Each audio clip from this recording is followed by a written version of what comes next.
Selamat sore pemirsa Tribuners. Saat ini saya sedang berada di kampung Babakan Mande, Desa Gunung Sari, Kecamatan Cilenyang, Kabupaten Cianjur.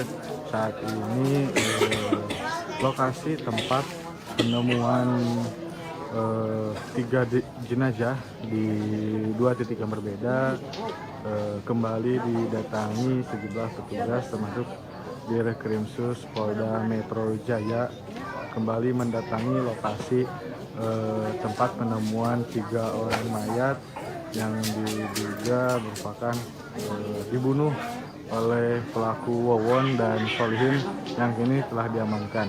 Kedatangan sejumlah petugas dari Polda Metro Jaya tersebut pun menjadi perhatian ataupun menjadi tontonan masyarakat sekitar karena mereka khawatir adanya mayat yang akan ditemukan kembali.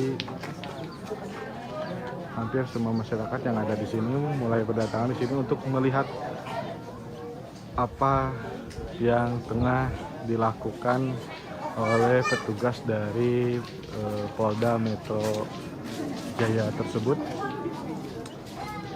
Dan saat ini pun warga masih berkerumun melihat proses ataupun kedatangan dari Polda Metro Jaya termasuk Direkrimsus Polda Metro Jaya yang kembali mendatangi lokasi penemuan 3 jenazah. Dan saat ini lokasi Direkrimsus ini sedang berada di titik atau di rumah Wawon yang ditemukan 1 jenazah yang masih yang diperkirakan masih sekitar